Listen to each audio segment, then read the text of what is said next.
In the circle for Cypress is Emily Rush. Paige Schaefer is over at first. Alyssa Huerta at second.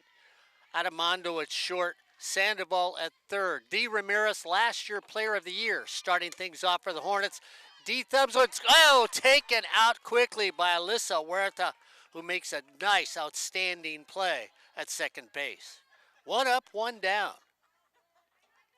Now batting number 32, Ariana Gonzalez. So Gonzalez comes up to finish off that defense. Lopez is going to be in left today for Brad. Curiel in center and Sophie Little in right. That's your defense as we add Armenta behind the plate. Emily Rush, ERA of 1.94. Yeah, this is the season for low ERAs when you look at them. You can go up to Northern California, stay down here in the South. Everybody is dealing this season. And we'll see if that's the case today in today's game. Russ brings it down the middle.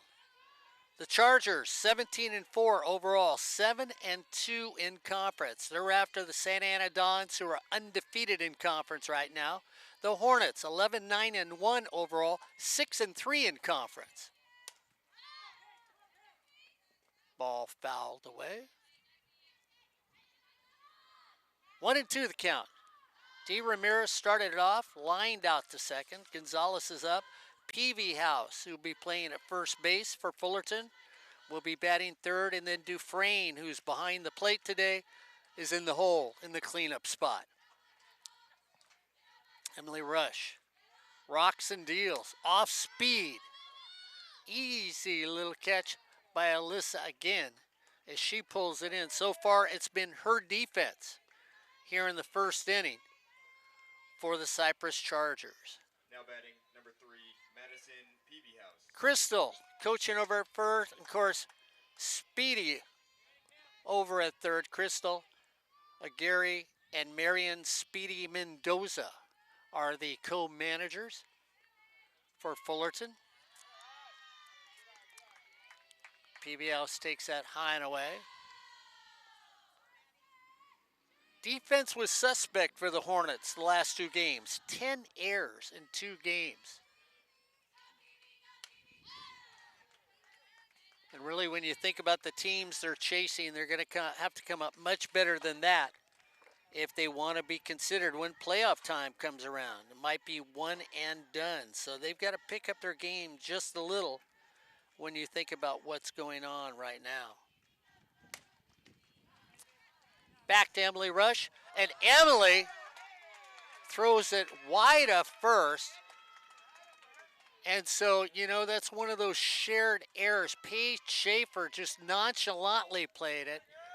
So I'm going to be cold on this one. I'm going to give the error to the first base person. I'm going to call it E3.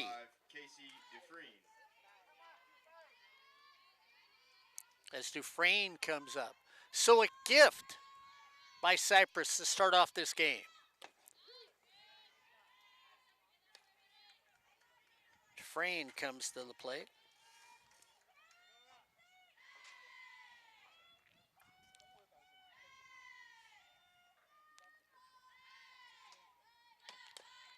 Dufresne gets that on the inside.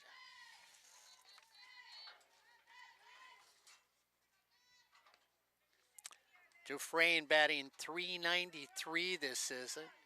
On-base percentage of .472. Slugging percentage of .541.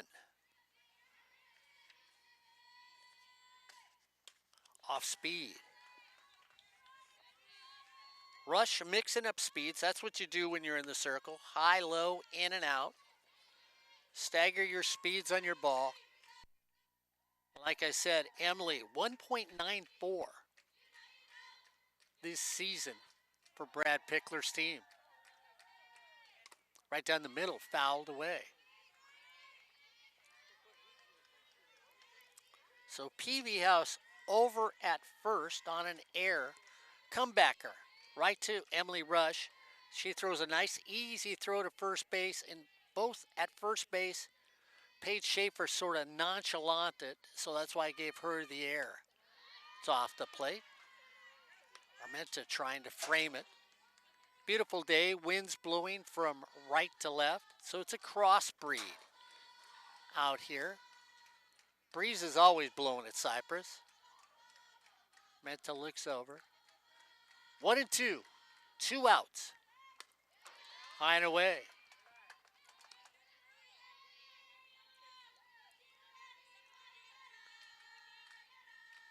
Ed Ford and I'll be on the air with me a little later. We'll be talking about the rankings in Southern and Northern California.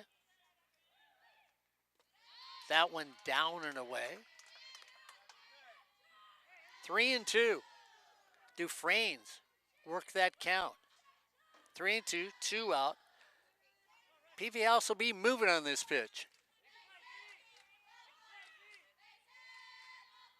Dufresne waits. Outside, ball gets away.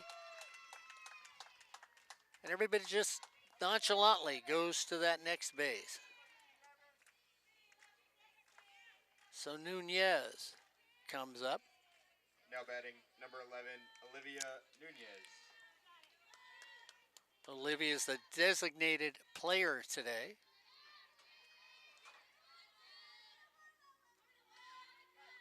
Often plays first base for this Hornet team. If it's not PV House at first, it'll be Olivia. Fullerton, defending OEC champion. Next pitch off the plate. So they won the OEC because of COVID. Last year, they had a tournament since nobody was going to state.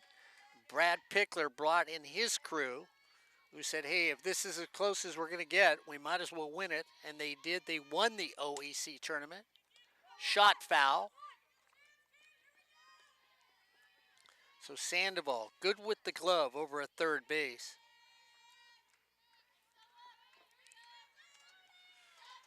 If Emily Rush isn't pitching, you'll see her at third base. Paige Schaefer at first. Huerta, a very good second base person.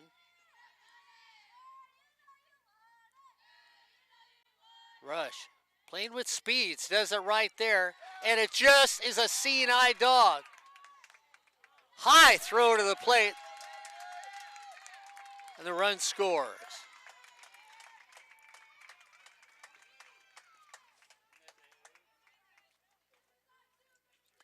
So you get a base hit on that. You don't give an RBI because PV House herself got on with an error. So no RBI on that hit for Nunez. Aguilar now comes up. Fouls that away.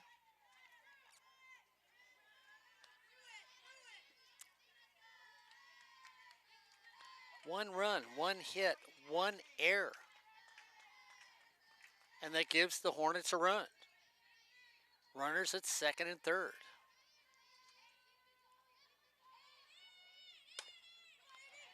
Huerta picks it up, flips it to first in time to get that final out. But not before the Hornets get on the board. 1 run on 1 hit, 1 error, and 2 left on base. As we head to the bottom of the first, it's the Hornets 1, Cypress coming to bat. You are watching Community College Softball here on Sportsnet USA.net. Albert Robles, Ed Ford here today. We're going to be back out on Saturday for the doubleheader against Mount Sac. Corey Nalen will be joining us then. So we'll have 2 games on Saturday for you here on Sportsnet USA.net. Look at the defense for the Hornets. It's Casey Dufresne behind the plate. Madison Peavy House at first. Aguilar at second. D. Ramirez, who usually has a sure glove, has had a difficult time this year defensively at shortstop. Maldonado over at third. Taylor Lannon in center. In left. Sky Samano in center.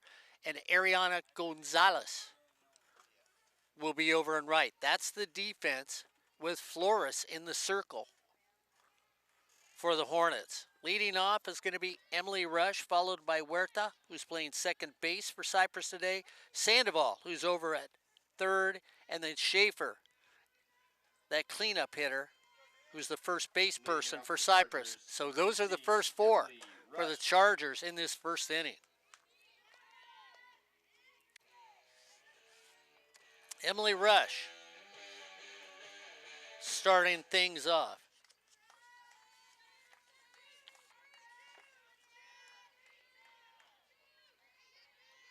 Emily batting .379 this season.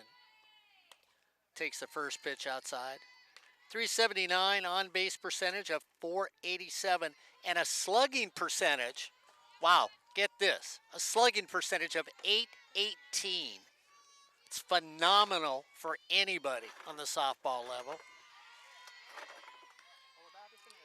Emily's got 23 RBIs so far this season, 6 home runs, so she leads the team in home runs.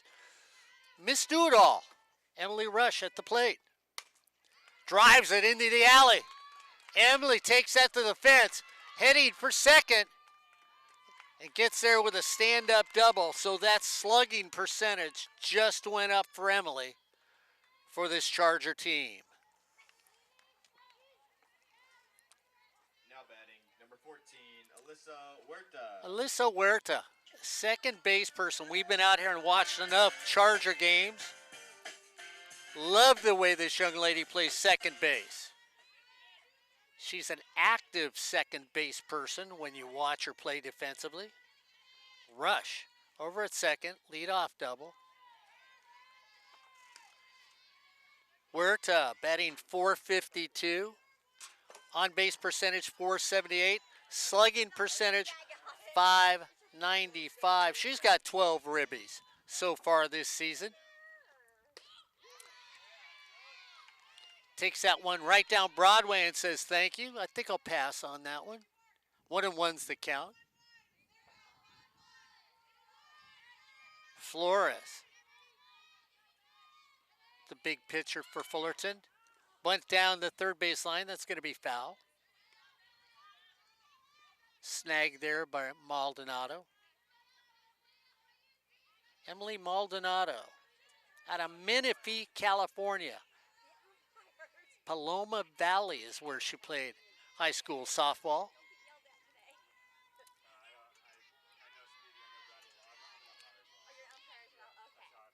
One and two. Up the middle. Flores can't get it. Throw to first. Right in time. So it went up the middle. Flores couldn't get her hands on it, but D. Ramirez, that sure-handed shortstop, makes the play. The runner advances the third. Number 5, Eliza Sandoval. So Sandoval comes to the plate. Tying run and Emily Rush over at third. Sandoval comes up, infield, in at the corner for the Hornets. Flores throws a strike. Sandoval, .463 with 13 RBIs this season. Down in the dirt. Snagged there nice by Casey Dufresne behind the plate. Maldonado hugging the line at third base. Peavy House in a step at first.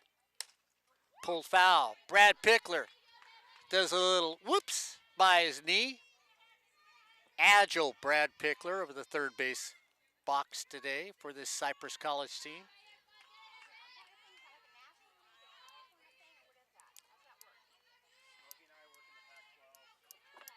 Santa Ana 9-0. These two teams chasing the Dons. Fouled off again. 1-2's the count. The Hornets 1 run on 1 hit and given 1 big error by Cypress in front right now. Emily Rush starts things off with a double here in the first inning. Huerta grounds out to D. Ramirez, but the runner moves to third, so an out could get you a tie game. Down in the dirt, Dufresne blocks it.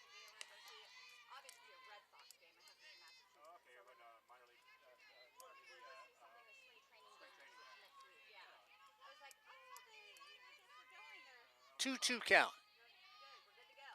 Flores goes off, goes to Peavy House. She looks at the runner, snags it there, and goes to the plate. So she holds the runner at third. Nice play by Madison Peavy House, who snags it on the line, comes towards the runner so she can look at Emily Rush at third and hold her there.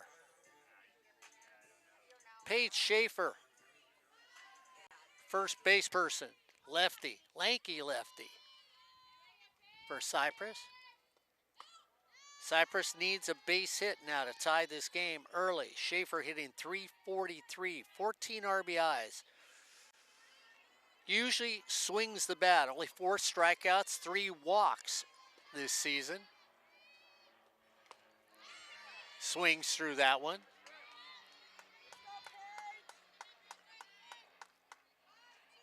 So Emily Rush doubles, gets advanced on a fielder's choice, and still over at third. Schaefer trying to tie the game here early in these games. Flores down and off. So Peavy House makes a nice play at first to allow Fullerton to keep their early lead. Pitches off the plate, 3-1 to Paige Schaefer.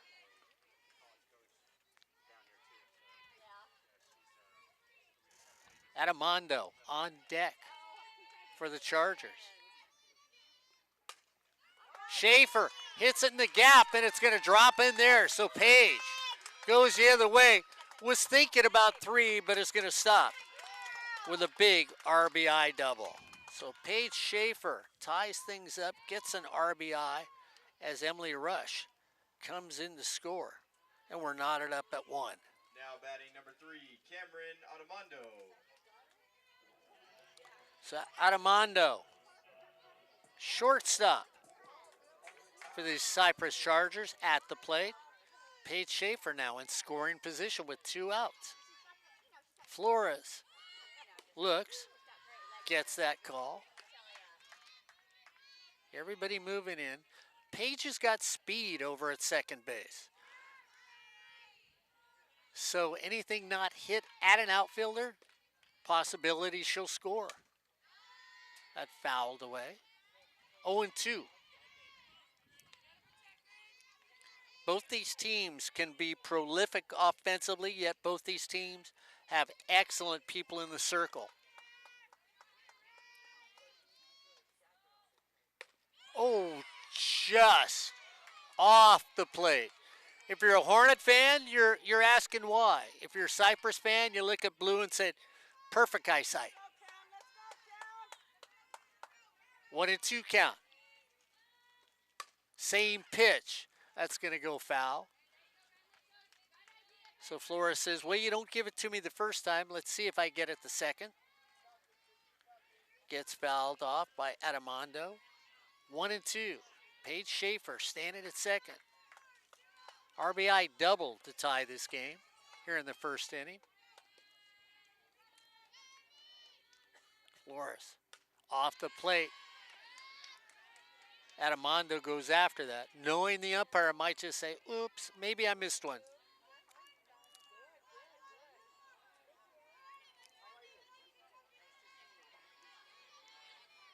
Victory by the Hornets would knot these two teams up in conference. Down in the dirt, Schaefer halfway to third. Brad Pickler over at third base. So I imagine if it's hit cleanly, Schaefer scoring. Right up the middle. Here comes Schaefer. She'll round, throw to the plate, not in time. So Adamondo gets Schaefer home. Give her a single and an advance to second on the throw. So we're going to give her a base hit, RBI. She moves to second on the throw. Now batting number 31, Bella Savala. So Bella, who we've seen in the circle for this Cypress team last time we were out here.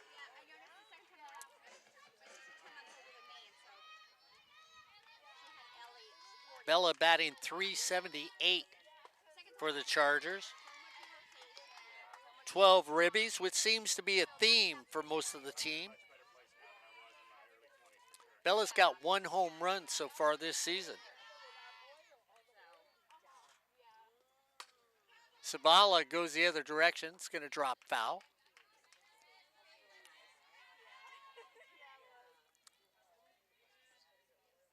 Armenta. Nivea Armenta is on deck for Cypress. Nivea catching today for the Cypress Chargers.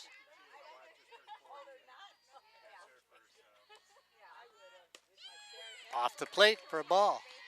2 runs, 3 hits, 1 error for the Chargers. 1 run, 1 hit for the Hornets here in the first inning. Chargers up 2-1.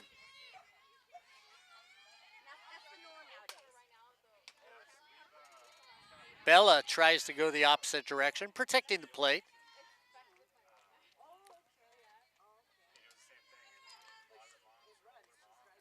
See what happens when playoff time starts. Warm day here in Cypress, so we'll see if that helps the ball fly a little better.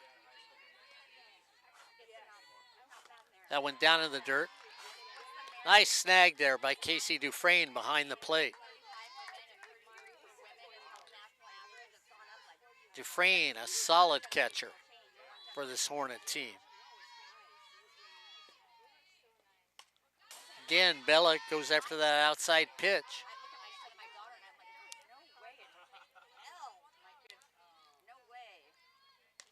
So Peavy House over at first. Aguilar at second. D. Ramirez at short. Maldonado at third. Casey Dufresne, the catcher. That's the infield for the Hornets. Bella is called strike 3. She didn't think she went. Brad didn't think she went. But that isn't what Blue thought whatsoever. 2 runs on 3 hits. No errors. And 1 left on base. Brad sort of takes a little conversation as he strolls by Blue. Hopes that he's going to get the same call. So Brad came over and said, that error in the first inning goes to the pitcher at first base. I gave it to first base. So, so. Huh? 100% first base. Albert smiles at me as Brad comes over and goes 100% first base. Corey Nayland, I wish you were here. Because Brad would just look at you and say, don't say anything, Corey. Don't say anything. Mark's right.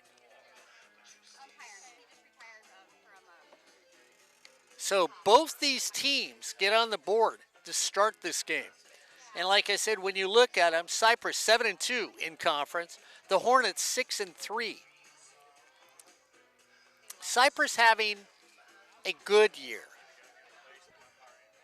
Hornets having a good year. If you're Cypress, I think a lot of fans for Cypress always expect better than good because of what Brad has done with so many state championships.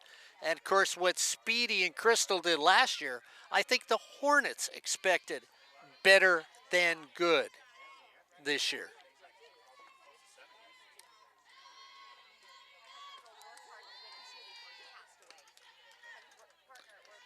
Taylor Lannon comes up. Lannon playing left field for the Hornets. Fouls that one off.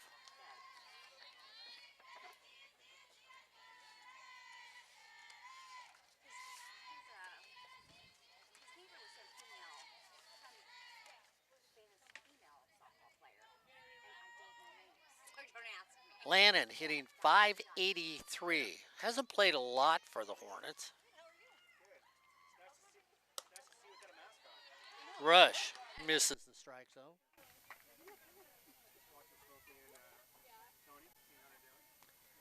The Taylor's only had 12 at-bats so far this season.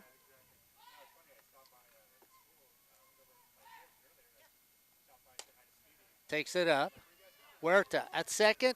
over to first. And again, can't say enough about this second base person for Cypress. I mean, you watch the way Alyssa plays second. She moves great laterally, right and left, and is always in front of the softball. Fundamentally sound, to say the least, for Brad Pickler over at second. Maldonado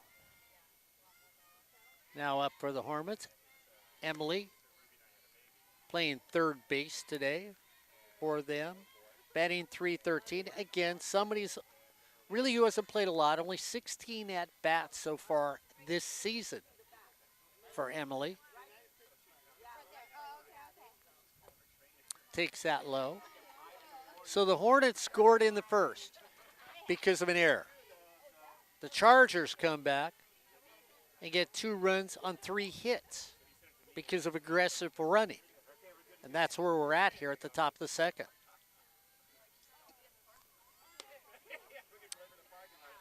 High called strike on the outside corner of the plate. Maldonado backs off.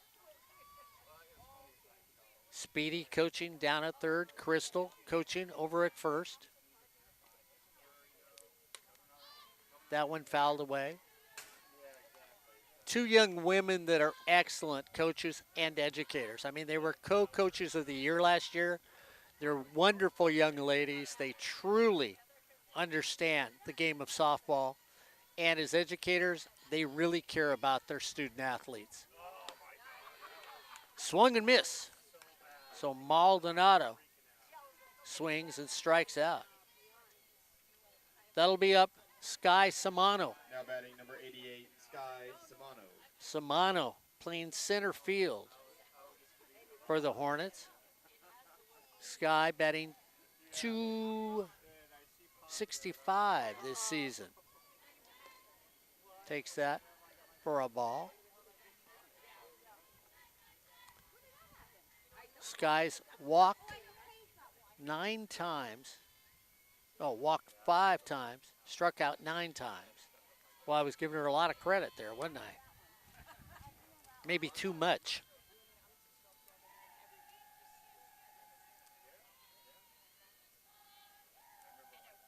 Sky's one of those center fielders that can go and get the softball for you defensively.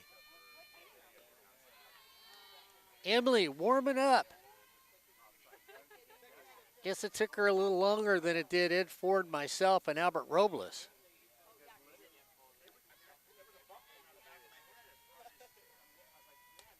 Fouled away. 2 balls, 2 strikes, 2 outs. 2-1 lead for Cypress. Here in the top of the second. Brad Pickler versus Crystal and Speedy. If Fullerton can win, they tie right now with Cypress. If they lose, they fall 2 games behind them. And then Mount Sac rolls into town on Saturday, which should be an exciting doubleheader here on SportsNetUSA.net. Albert Robles, myself, Ed Ford, and Corey Nalen will be out here for a doubleheader day of softball on SportsNetUSA.net. Rush jams Samano. Does enough to get her hands around. 2 balls, 2 strikes, 2 outs. 2-1 lead, Cypress. Here in the top of the second.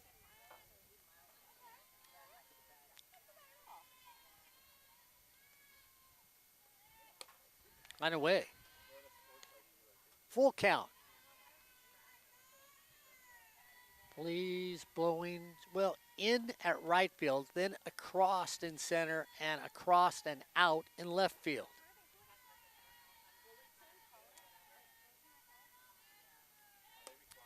High fastball, swung and missed. So Emily Rush comes with 2 big strikeouts here at the bottom of the second.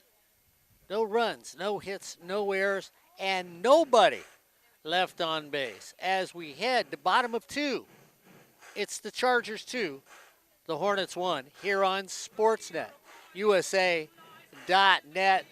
And on the air with me now is Ed Ford. And Ed, you've seen this battle many times between Cypress and Fullerton through the years. We've been out here for playoffs. We've been out here for regular season games. It always seems down at the end of the stream, Brad Pickler just seems to have Fullerton College's number and knows how to pick him off during a softball game. Well, I think we could honestly say, Mark, that Brad Pickler has everybody's number in the OEC. It's just something about, his mannerisms. Brad is just a kind of mild manner sort of guy, but he's intense when he talks to his players, and it doesn't come out as, that's not really personified, but the players know, hey, Brad's serious here. We've got to, pull our belt another notch and really play here. So he's got a thing going with these other teams where they just get jinxed. Remember when they had the 47-game winning streak? Yeah. El Camino almost had him, was ready to break it, and then in the 7th inning, poof, Brad, waved the magic wand. They tied the game up, and then they won it in extra innings. So he just has, that's why he is in the nation, he's the number 2 guy in community college with all-time wins. He's in the Hall of Fame, and those are the reasons. Of course, we'll get a little more into that with Ed Ford, because I know Ed would look at a lot of people and say, well, Brad Pickler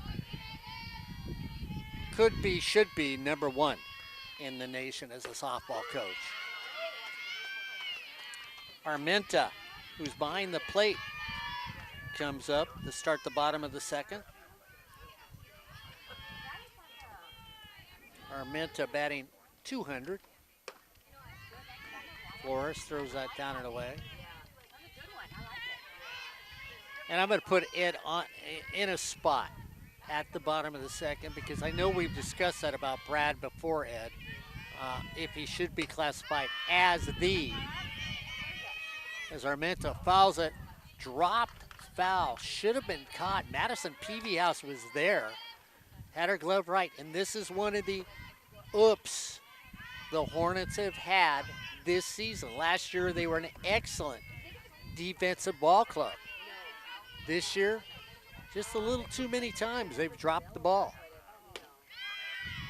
Off the plate, way off the plate too. Flores looked at Blue, if you lived in Newport Beach, well, your house neighbor, if that was your neighbor, they'd have been probably in Cypress. That one fouled away. 2 balls, 2 strikes, 2-1's the score. Typical beginning to a Hornet Charger matchup. And a lot at stake in this game. Off the plate, just misses. Wow, that was awful close. I'd have called that a strike. 3-2 count. Flores rocks, deals, same pitch. D. Ramirez goes on a knee, throws it from the knee. And can't get the runner. We'll give a base hit on that one. Tough play for D at shortstop, so that's definitely a hit. And now we'll see if Brad Pickler comes up with a designated runner. What are the fun rules here in softball?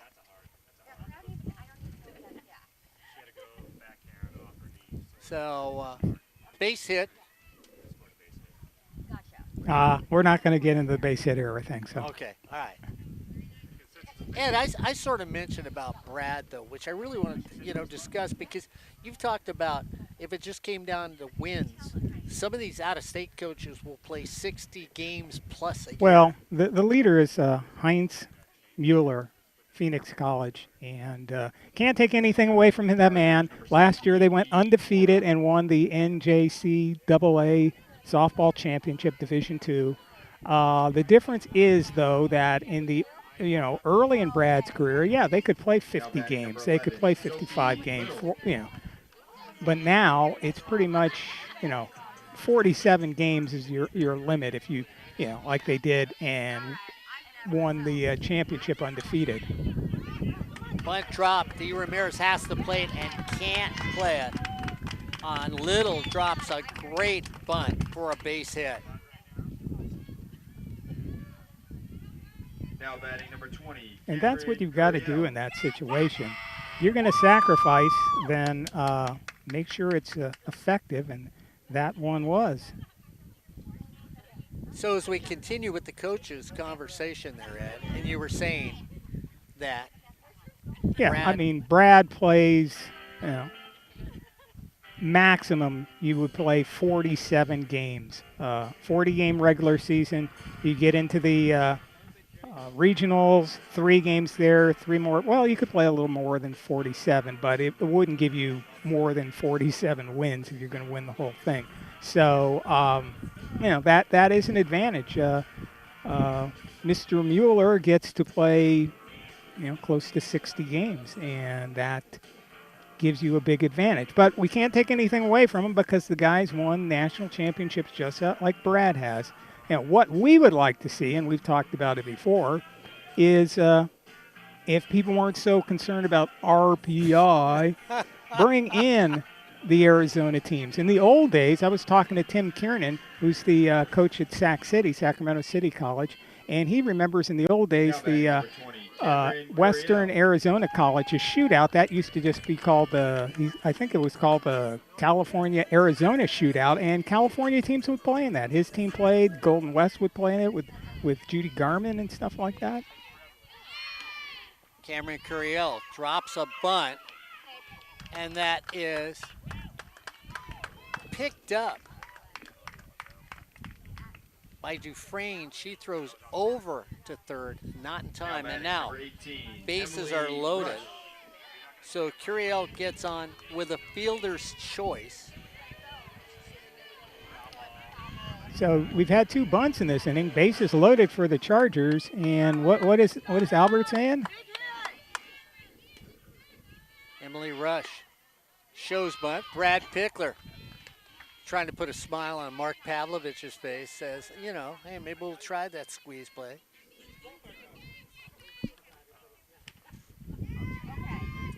Emily with 23 ribbies this season has a chance to add to that.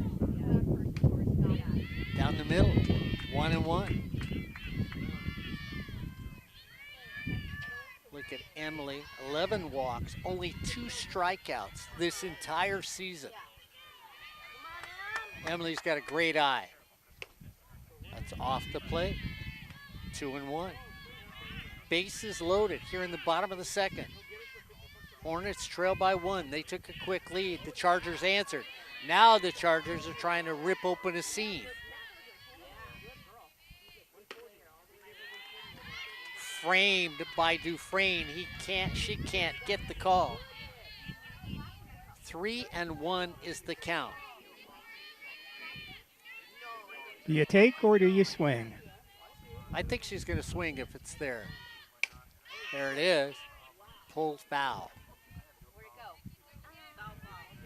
So Emily does take the swing. Like I said, with Emily had 6 home runs this season for Emily. 23 runs batted in. Far and away the leader in RBIs on this Charger team. And an important at bat, not only breaking the game open, you want to make sure that you do something positive here. Even if it's an out, drive in a run. 3-1. Off the plate.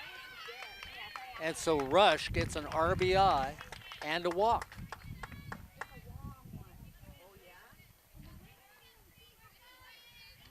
Now batting number 14, Alyssa Huerta. So Huerta, who grounded out to Dee Ramirez, her first time up, infield up at the corner. Beebe House, Maldonado, in tight and close to the line. Dee Ramirez, even with third at shortstop. And then you look at Aguilar sneaking in at second. It's hit where no one is. 1 run in, 2 runs in. Here comes the throw. The runner is safe.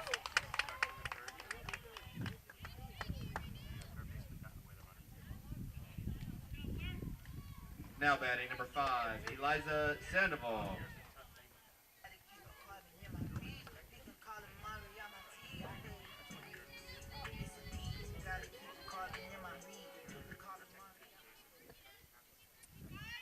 So Ed, 3 big runs.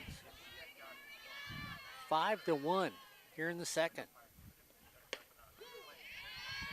On the strike. And Maldonado just had that ball sneak by her. Yeah, oh, sorry. I was going to say we might have to have Albert take over the score. I can't keep up. Falling behind. Bunt laid down again. Maldonado over there. Whoa. Runner is safe. Whoa. Over at first with another base hit. And the reason the runner is safe is because Aguilar couldn't find the bag over at first base. So she was dancing over there looking for the bag. And in do so, she couldn't get him. So, base hit. I don't know. It looked like also the ball bobbled in her glove, too. I think that was a factor also in that. So, bases loaded again. Paige Schaefer and Speedy coming out quickly, so we'll see a change. Looks like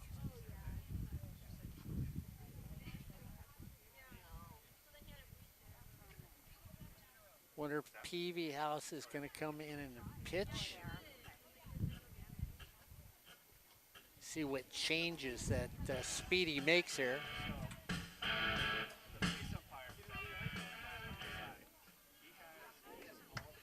So Flores comes out. And coming into the game is going to be Isabella Nahara. So Nahara comes in there.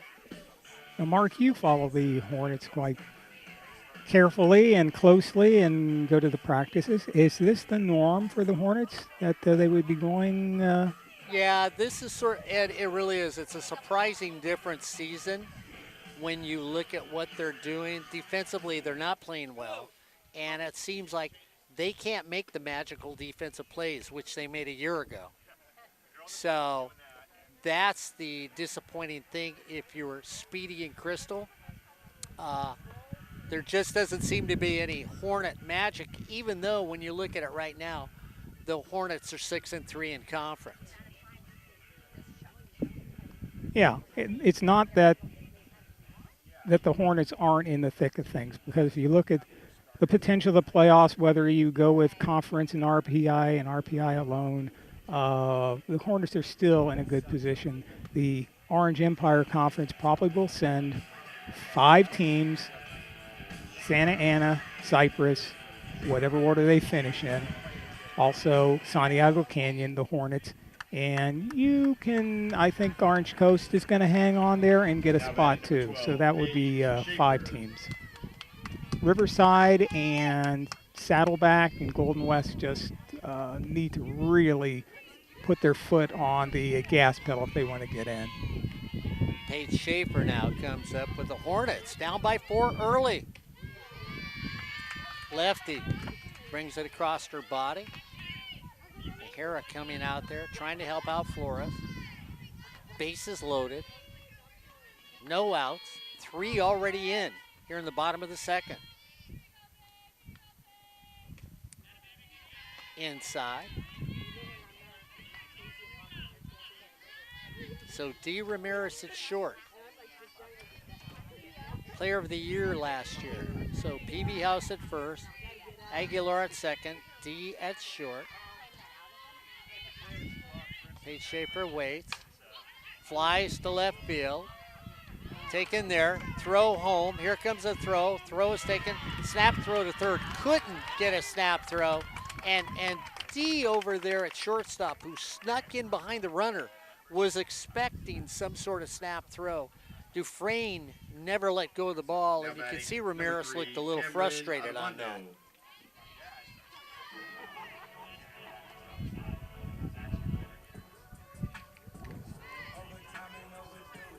So Schaefer gets a sacrifice RBI.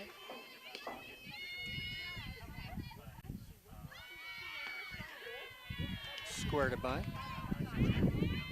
And Shaper did what she had to do, and that's what players have to do in that situation. Bases loaded, you don't want to do something like a weak pop-up or line it right to the pitcher. You have to get it out there and produce something. That one high. Adamondo had a base hit.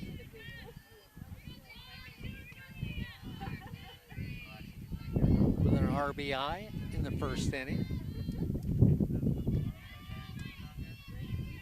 1 out. Runners at second and third now. Runner's going to score on a sharp ground ball to second base, and Aguilar really had no running chance to get the runner at home, so goes to first.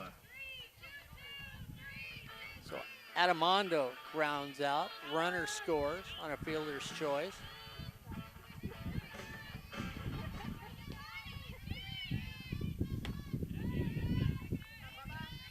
And Cypress quickly has 7 runs on the board.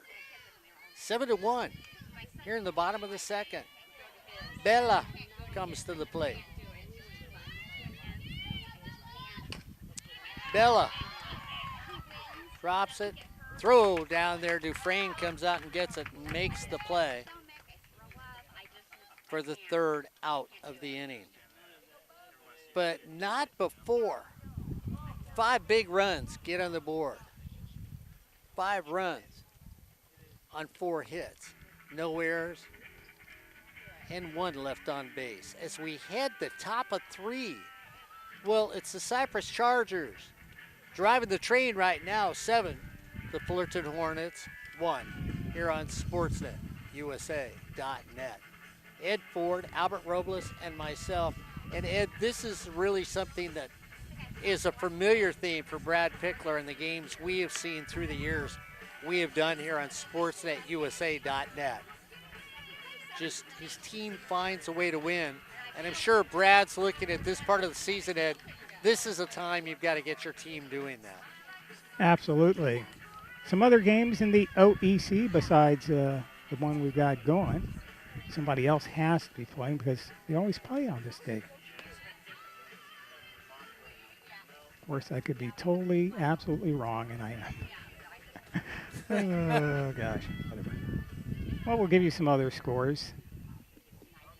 Some games haven't really started. Cerritos College, you can watch the Cerritos Falcons softball on SportsNetUSA.net. They'll be taking on the East Los Angeles College Huskies. And, you know, we could almost say that this man between us is the voice of Husky sports. Him and Dan Godino. I mean, he did volleyball, water polo, basketball, wrestling. I mean, he was on the football broadcast too. So he's Albert Robles is he was everywhere for yeah, I did for ELAC. When I was with basketball. Albert could tell you, because I did call him the voice of East Los Angeles College. I'm sure Dan just sort of said, "What?" And the old adage, never argue with an old guy. So if I say Albert's the voice, Albert's the voice. Well, we'll just say they are the voices of ELAC sports. But Albert always there, short notice in the clutch. D grounds out to Huerta over at second base. 1 up, 1 down. The refrain was always, well, that's not going to work. Can you get Albert? Now batting number 32. Yes, we can. So they had an exciting year, water polo and volleyball. The women's basketball team went into the playoffs. So did the men. They both came up short, but Cypress, both their teams got into the playoffs too. Advanced a little ways and then didn't get up to the big party in West Hills. But all 4 of those teams in basketball did well. Nothing to, you know, they should be proud of their accomplishments for 2022. Well, Ed, I thought the most exciting sport that Albert did actually was water polo because not many teams do water polo. They don't do water polo broadcasts, and Albert did a heck of a job calling water polo for East LA College.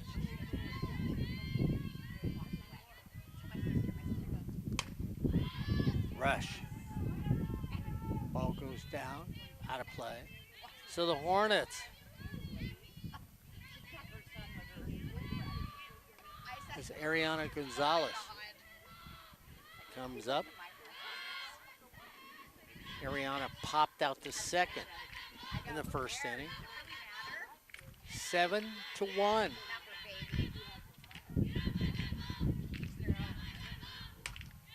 Off speed, drop, caught right there by Adamondo with sure hands as she goes down and takes it off the ground.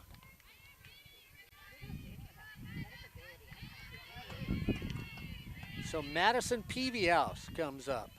Now batting number 3, Madison Peavyhouse.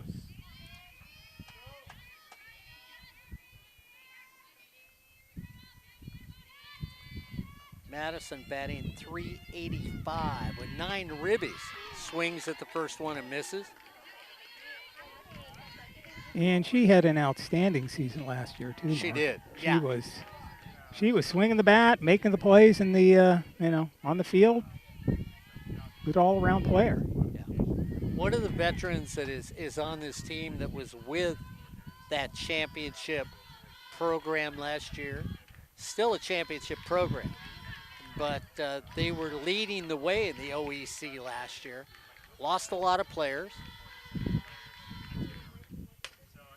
Madison hits it to Huerta, who's just been busy over at second base for these Cypress Chargers. No runs, no hits, no errors, and nobody left on base. As we head to bottom of 3, it's the Chargers 7, the Hornets 1, here on Sportsnet, USA.net. Ed, we talk, I know we talk a lot about Northern California. I know you've heard Corey Nalen, you and myself say OEC probably the top conference in softball, but you follow a lot of Northern California softball also. So I'm just going to ask you point blank. I mean, between the North and the South, large difference of talent or talent we see at the community college level? I think one of the key differences is in some of the lesser known conferences that you have extremely long travel distances. I mean, if you look at Yuba City and Lassen, I mean, they're traveling 200 plus miles to play conference games. So there is a disadvantage there. And up north, it's that part of California, it's pretty cold. I think the teams in Northern California are good, if not very good. The problem is you have a team like San Mateo. They always have been ranked very high, but they can't prove that in the playoffs. They get into the state championship and they don't win it. I think they've only been in the final game once, to my knowledge. May have faced the Chargers even. So, there have been all Southern California finals. That's happened the last, I think, 3 or 4. It's happened every year since 2016. 2016 was the last time a Northern California team was in the final. And that was when San Diego Canyon won it, 2016, against Sacramento City College. So every year since then, it's been all Southern California finals. Palomar and Mount Sac the last couple of years. Cypress and Mount Sac, I think in 2017. 2018 was Mount Sac and Palomar. Then it was Mount Sac and Palomar in 2012. So Southern California teams can just point to, hey, we can prove we are better.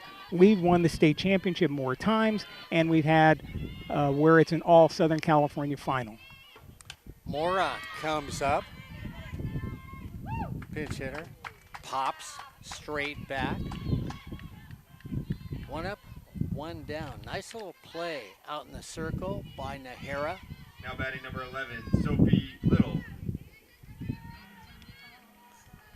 So Little now comes to the plate.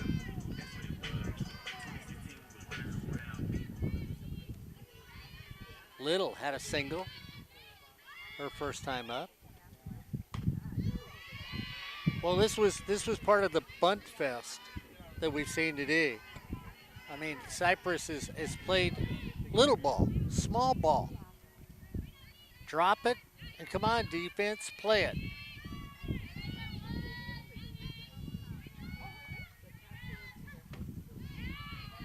Little takes that off the corner. Well, that's a good point because I think too many times teams and players get wrapped up in this, hey, we have to strike them out. No, you don't. Let them hit it. Let your defense come through for you. If you have a good defense, you don't have that much to worry about. D. Ramirez has it, fields it cleanly, over to first for the out. I think that was sort of evident in the Cypress Golden West baseball game that we did last Saturday. In that ninth inning, it seemed like the Cypress pitchers just wanted to get strikeouts instead of, throw your pitch, let your defense, and the Cypress defense was very good on Saturday. Maybe that's why two of the pitchers got hurt, overthrowing. Yeah, and a little mistake running by Golden West, too. Albert Robles, with his keen eye, saw the runner at second base on a ball that looked like it was going to go over the fence. Get caught. Another bunt gets dropped. Oh, that was Nice. a good one. That was pretty. That was pretty. I mean, it just spun to a stop. If it would have been 8 inches to the right, base hit. Yeah, Cameron Curiel really can handle the bat. A little more petite as a player. 5'2", out of California High School in Whittier. She comes back with it. Fielded, turn, she's there. Another base hit. Ed Ford, this has been an exercise on how to bunt. Absolutely. And if you're a player that doesn't have a lot of power, you can't drive it to center field with the wind blowing, then yes, work on your bunting and become an expert at bunting because there's a lot of situations where that bunt. I mean, I keep going back to that Long Beach OCC game to open up the season. Bases loaded for OCC, no outs, and they can't deliver with a bunt. Yeah. That would have broken the game open for them. Curiel takes off, steals. Emily Rush gets brushed back.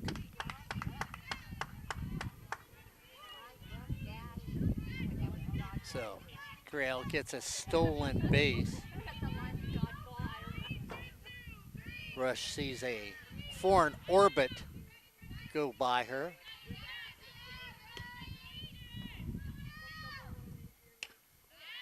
Fouled away. I mean, use all the tools you have in offense. I mean, I'm not let's play all small ball. I mean, I like the long ball, but if you can do everything, do everything. That was one thing that Cal State Fullerton used to do in the old days with Augie Garrido. He could beat you with the long ball. He could beat you with the bunting, too. He would just beat you one way or the other or a combination of both. Yeah. He'd roll everything at you, and that's why they won those national championships. Well, Coach Dato used to do that at USC, too. Yeah. Used to love to watch Rod coach. Emily Rush, high fly ball to left field and taken out of the air right there by Taylor Lannon. So Rush flies out. No runs on one hit, no errors, and one left on base. As we head to top of 4, well, it's Cypress 7, Fullerton 1 here on Sportsnet, USA.net. See, there we go. Brad Pickler making Mark Pavlovich a happy man today. Just heard that on the air. Brad Pickler came over and said, Mark, all that bunting is for you because Brad has listened to me too many times. Go, Brad, why didn't you lay down a bunt? I just don't understand this. You got speed on the team. And Brad will explain to me why, but he knows I'm one of those coaches that, come on, baby. Show him you can beat him with a ball that's hit 2.5 feet, and you're on the place. So I've been anointed. You have been anointed. Let's check out some scores really quick. Right now, 7-1, Cypress over Fullerton, OEC. Elsewhere, we have a score from a final from up north, but only a little ways, up in the fabulous Central Coast, Santa Maria, California, place I would love to be stuck with a house in instead of, the highway to hell, so to speak, where I live. Allen Hancock, 8-0 victory over Santa Barbara. 8 runs, 9 hits, no errors. No runs, 3 hits, 2 errors for Santa Barbara. So Allen Hancock moves up to 11-7. You think Ed Port's trying to get us to do some Northern California softball? Well, they're still in the south, so Oh, okay. just saying it's a bit north, but right up there in the beautiful Central Coast of California. Casey Dufresne walked her first time up in the first. Emily Rush with a good lead, 6 runs as we come into the 4th inning. Nice and relaxed out there today. Only given up 1 hit so far in this game. Emily in control in the circle. Off speed. Ooh, pretty pitch. Pretty pitch. Yeah, that was a good pitch. Paige Schaefer at first. Huerta at second. Adamondo at short. Sandoval at third. Lopez in left. Curiel in center. And Sophie Little in right. That's your defensive unit for this Cypress Charger team.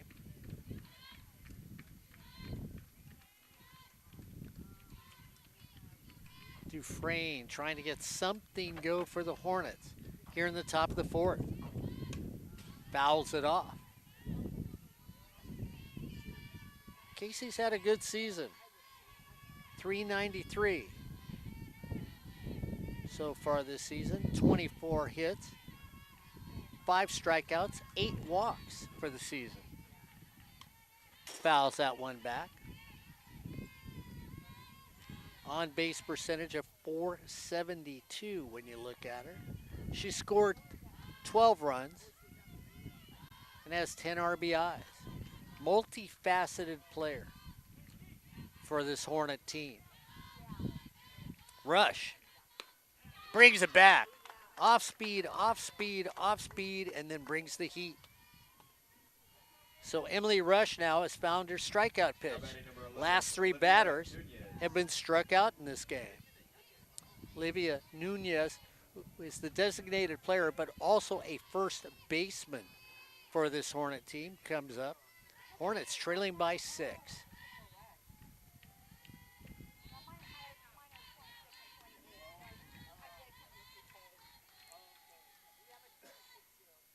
Santa Ana, undefeated in conference.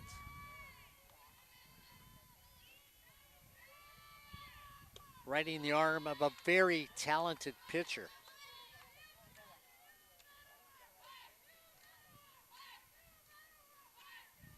Somebody who can pitch well and can deal strikes too. I think she's got 159 strikeouts this season. Down the first baseline, called foul. So home plate called that one foul. 1 run, 1 hit for the Hornets. 7 run, 9 hits for the Chargers. Emily comes high on that one. So Emily, Ed, when you watch Emily Rush today, she's played high, low, inside, outside, and varied her speeds extremely well today from the circle.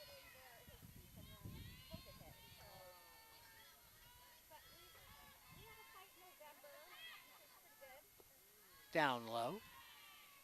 2-2's the count.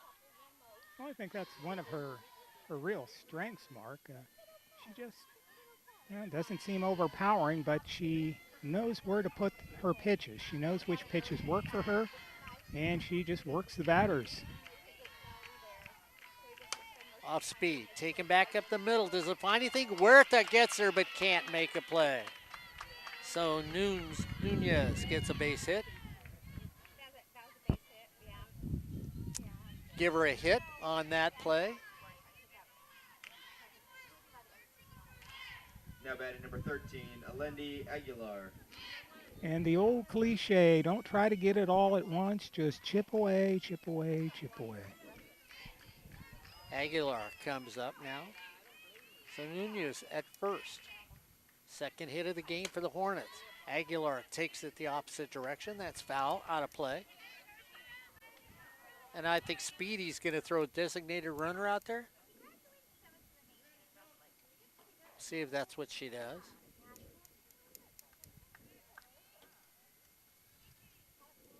See if she can get a little speed on the base, Mr. Ford. Right. Get a single, maybe get a runner from at first and third. Feel like that Cypress could, here in the fourth, see their lead get shrunken just a little. And that's going to be Isabel Nahara going out there over to first base. So Isabel 12, Isabella Nahara. is going to be the designated runner at first.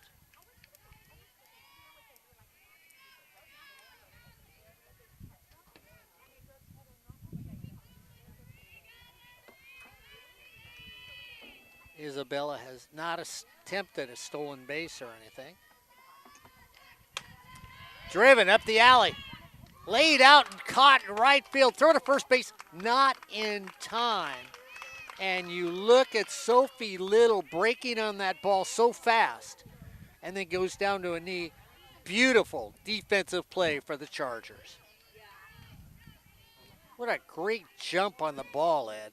Now batting number 48, Taylor. Absolutely. Well, the Hornets now 2 outs and still with 1 runner on. Got to get something going. Another one in the alley. Runner keeps going. She stopped at first, stumbled, and she's safe.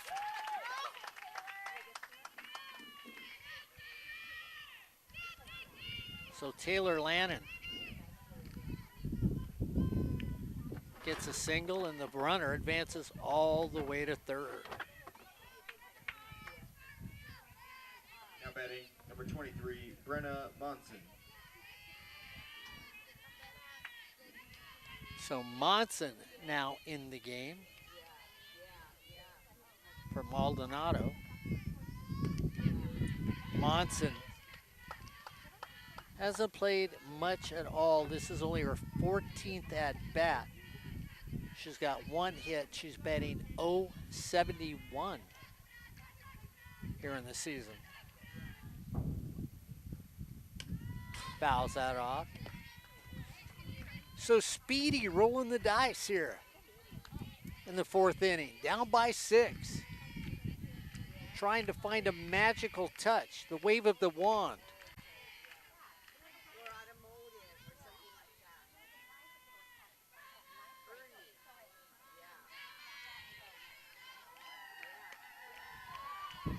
Emily throws off-speed pitch, just a little high.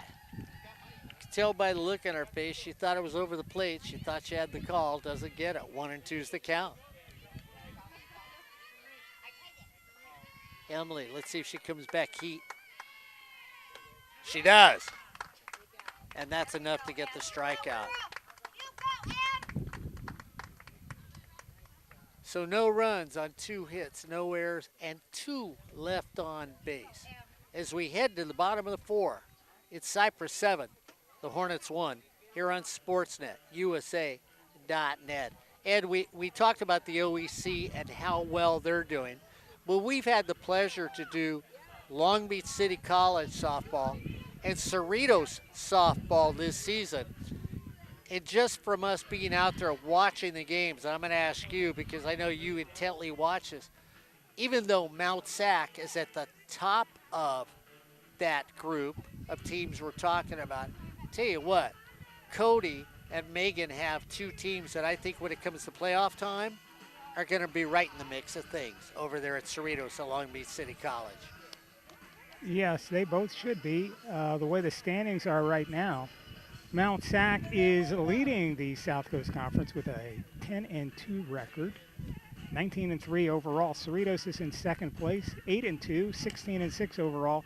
Long Beach 9-3, with an 18-5 record overall, and El Camino is starting to creep up there, 6-5 in conference, 13-11. So the way things stand, they would be sending 6 teams because Rio Hondo and ELAC, East Los Angeles, also would, the way the RPI is and some other factors, good chance that East Los Angeles would get in. So they would have those 6 teams. 14, Alyssa Huerta. We'll give you the OEC standings. As Mark mentioned, Santa Ana in first place, 9-0. They've played 9 games. Cypress is 9-2 with a 17-4 overall record. Santa Ana is 19-3 overall. We'll get to the rest of the standings after Mark tells you what's going on. Alyssa Huerta to the plate. Takes that pitch for a strike. Santiago Canyon in third place, 7-3. They're 16-6 overall.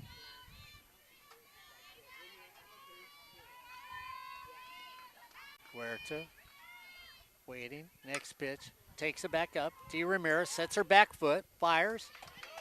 In time.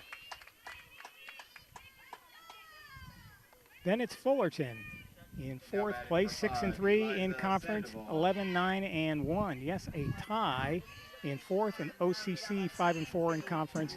They're 12-10 overall, so they've got a winning record. Saddleback sits at 2-7, 16-13. Golden West 1-8, 7-10, and Riverside just not having a Riverside kind of year. 1-9 in conference, 18-8 overall. I mean, Mark, normally Riverside is one of the teams that battles and gets a berth. This year it looks like they'll be left at home. Nahara in the circle for the Hornets, came in relief for Flores. The lefty now feeling a little more comfortable. Down by 6, hoping the offense finds its way through the forest. Maybe they'll get home from Grandma's house. We'll have to wait and see.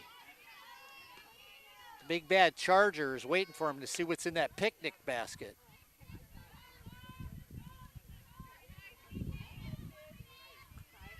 Seven runs, 9 hits, 1 error for the Chargers, 1 run, 3 hits, no errors for the Hornets. The bunting display by the Cypress Chargers today. Excuse me, swing, finds daylight. It's going to be a fair ball. And we'll see if we get no interference. I thought for a second they might call interference down at first on Madison Peavy House, but they didn't. Now batting number 12, Paige Schaefer. So Sandoval gets a base hit.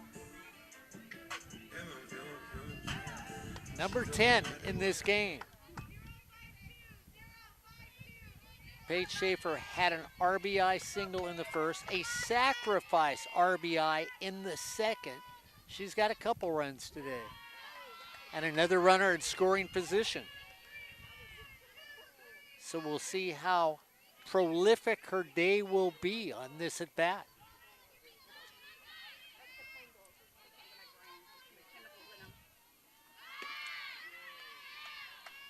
Paige offers a bunt, called for a strike. Everybody on the move.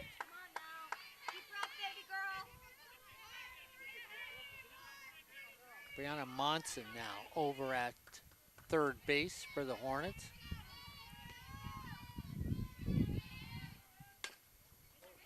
Hit up the middle. D. Ramirez has to backhand it. Not in time. So Schaefer gets another base hit. And we'll look at that one more time. Bouncing ball, but not picked up in time, and good speed on the base paths, and there's an infield single. So they were both umpires were looking at the bang play at first base to make sure they agreed on it. I like that. I like where the umpires looked and said, hey, this is what I saw. The one on the backside, who's the home plate umpire, says, yeah, you made the right call. Runner advances to third. I could have just asked us.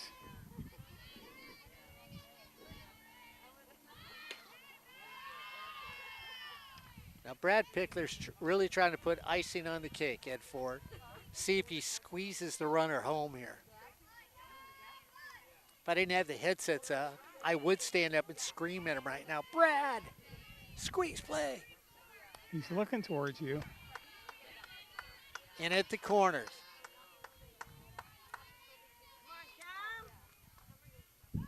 Runner goes. Throw to second. They don't go for the runner. They thought the runner would break from third, so they throw it short.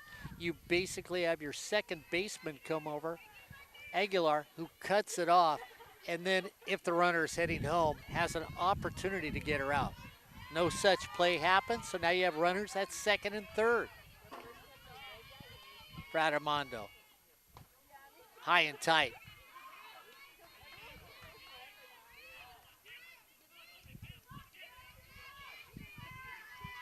Two and one's count.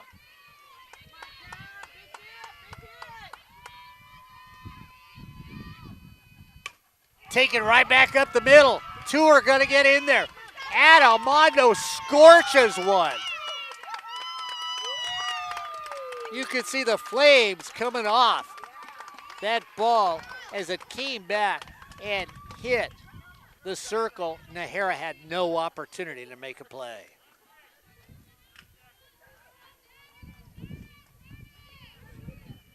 Now batting, number 31, Bella Savala.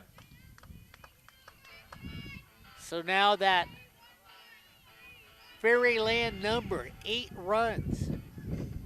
Hornets, if they want to play past 5, have to find out a way to stop the bleeding and score some runs themselves. Bella up at the plate. I believe Zavala has not. The first time she got caught looking on that check swing, and did she ground out the last time or did she strike out? She hasn't gotten in on the hit parade, basically. No, she basically hit a little bouncer right past home. Monson snags it, goes to second to first, not in time. So Monson goes around there, get that lead runner.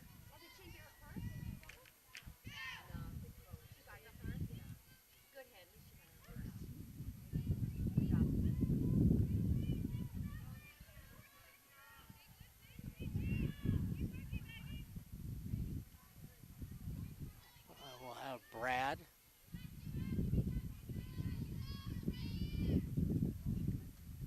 Ariana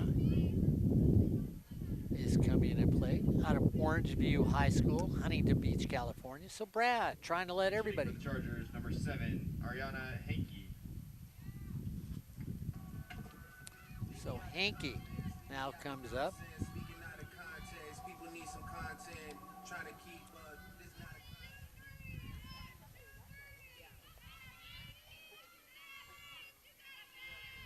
Ariana batting .238. He's played in 16 games for these Chargers.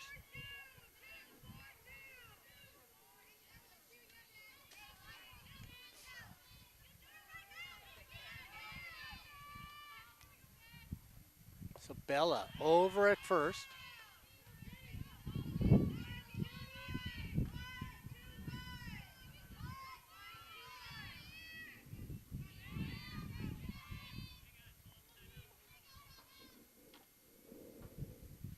So Brad calls timeout.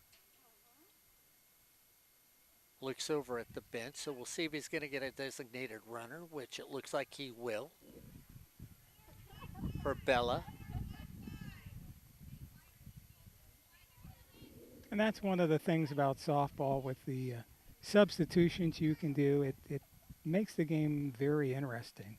I don't know if you guys have been following it, but Major League Baseball is proposing some very interesting rules that one they're going to try out in the minor leagues, the one where if the pitcher throws a pitch and the catcher doesn't catch and it goes like all the way to he doesn't catch in the air, the batter gets first base.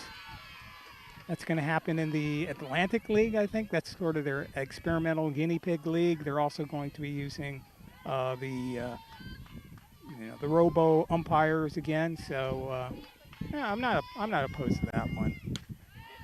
That the catcher doesn't catch the ball in the air one, though. That's absolutely inane. I mean, I don't know who came up with that one.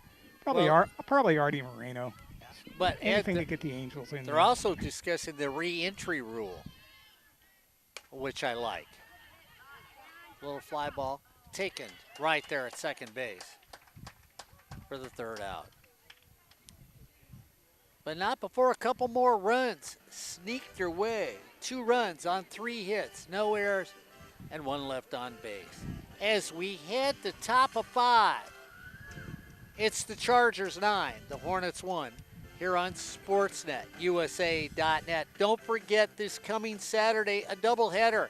Mount Sac, one of the teams we've talked a lot about already today, are going to be taking on your Chargers. And when you look at some of the individual leaders around the conferences right now, Santiago Canyons, Islas is leading everybody in hitting with 485. D. Ramirez, 478. Villanueva at Santiago Canyon, 468. Runs batted in, Villanueva with 31. D. Ramirez with 30. Emily Rush, who has a couple more, came into this game at 73. Emily Rush leads this conference with 6 home runs. And Robles from Santa Ana is tied for the lead in stolen bases with 13 when you look at some of the players. Number 88, Sky Simano. And when you look at ERA, well, it's Ross, 092, Flores, 180, Manhart, 181, Rush, 194, and then Nahara of Fullerton, who's in there now at 294. Well, I tell you what, they got some people that can wheel and deal this year. Fullerton. They need to wheel and deal at least 1 run, or it's a short day. Sky Simano, center fielder, is up. They play her towards right field, and that's exactly where she hits the ball, right field. And both, almost a collision out there as Huerta comes over. Sophie Little tried to call her off, but Huerta makes the play. 1 up, 1 down. Ed Ford, because we're so close to maybe a run rule game, when you look at the OEC, are you satisfied to say Santa Ana is going to be the team that's going to probably end the season winning this thing? Are we supposed to be covering Cypress games? No, well, that's why I'm asking you, though. We're going to have a pitching change. Bella comes in. So Bella in the circle for Emily Rush. Right now, Santa Ana looks very tough. Now pitching for the Chargers, Cypress is number going to play 31, them again, Bella Savola. and they'll be playing here one more time. I know that we'll be covering that game, so that could be the game that decides it. Now, are they going to have the OEC tournament again? I keep getting told yes. Well, then I guess they're going to have that, so not really sure why, but I mean, to me, hey, you play the regular season, that decides things. If you don't want to play the regular season, then just, you know, what if Golden West or Riverside wins the thing? I mean, that makes no sense. Yeah, I mean, and I don't know if it's just, And nobody else is doing that, so. if it's just because.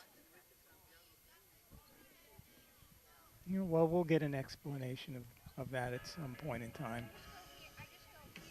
We'll let you know Saturday what happens on that.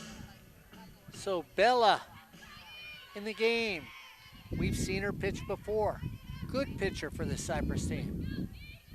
Out of Brea High School.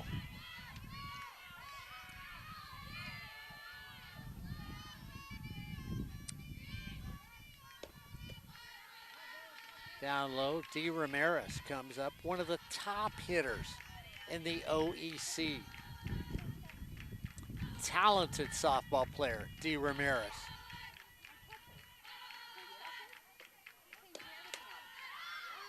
One fouled away.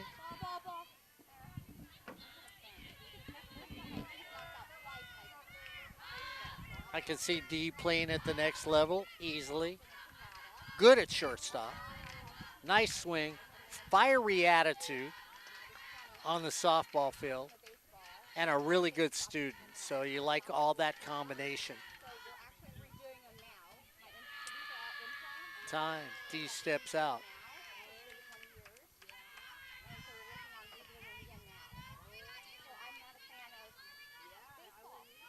Very personable young woman.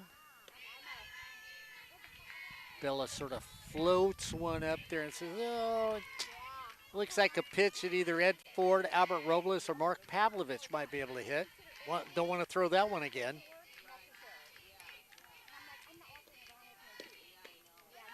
There's another one. Now, the problem is with that, all three of us might hit the ball. I wouldn't be able to run to first. Ed would get halfway there, and Albert would pull a hammy. So,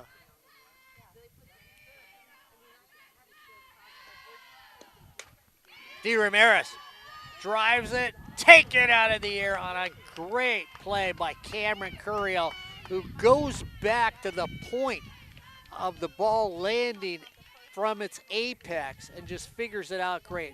Beautiful jump by this center fielder on this Cypress team. Yeah, and we just showed you the replay of that, and exactly as Mark called it. So 2 down here in the 5th.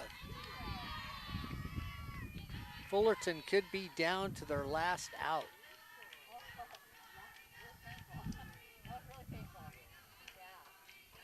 Ariana Gonzalez up.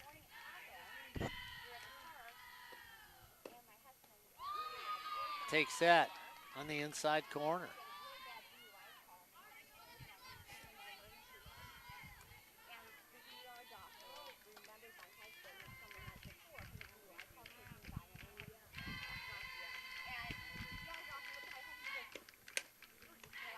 Back to Bella, over to first. And that should do it here on SportsNet USA.net.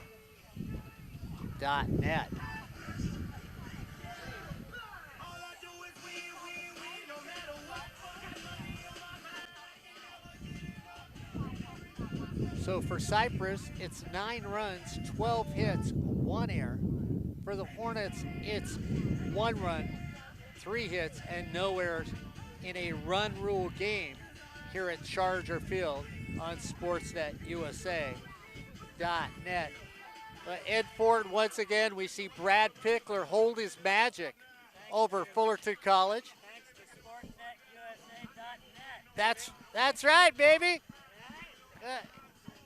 With our man Brad Pickler calling that. Brad Pickler taking the wisdom of bunting the ball today from the old guy here on SportsNetUSA.net. And just before I let you go, because I did bring it up, Brad just, I don't know, seems to have so much fun. You got to look at Brad and think, even though he's not in first place right now in the OAC, he's the team to beat maybe when the state championship gets ready to rock and roll. Well, certainly Cypress College has always been the team to beat in the OEC for how many decades? Almost since Brad's been here. Yeah. They've won it so many times. The last team, the shortened season, some people are going to say that counts from last year. Some people are going to say that doesn't count.